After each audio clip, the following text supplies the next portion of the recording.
Hello good morning. ఈరోజు అయితే మన కోళ్ళకి కొంచెం గురకలు చేసినట్టున్నాయన్నమాట. మళ్ళీ మనం మెడిసిన్ అయితే నాటు వైద్యం అయితే చేయబోతున్నాము. మీకు కూడా చెప్తాను. ఇప్పుడు కోళ్ళకి గురకలు కనుక వస్తే నాటు వైద్యం ఏ విధంగా చేయాలి అనేది మీకు కూడా చెప్తాను అనమాట. ముందుగా మనకు లేత మన మునగాకు అనేది అయితే తెచ్చుకోవాలన్నమాట. చెట్టుకు మునగాకుని తెంపుకోవాలి. ఈ మునగాకుని చూస్తున్నారు, ఈ మునగాకు తర్వాత వచ్చేసి అల్లం, మంచిగా ఫ్రెష్గా ఉన్నటువంటి అల్లము కొంచెం తీసుకోవాలి. ఈ అల్లాన్ని తీసుకున్న తర్వాత మళ్ళా మీరు చూస్తున్నారు కదా, దీంట్లో వాము, తర్వాత జీలకర్ర, వామును జీలకర్రను ఒక స్పూన్ తీసుకోవాలన్నమాట.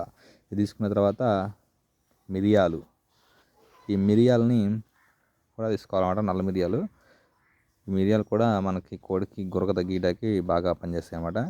తర్వాత వచ్చేసి పసుపు, పచ్చి పసుపు.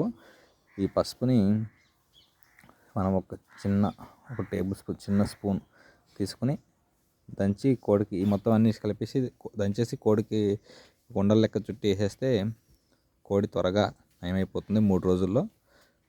ఈ కోడికి గురకలు చేస్తే ఈ విధంగా ట్రై చేసి చూడండి. ఓకే, ఉంటా, బాయ్.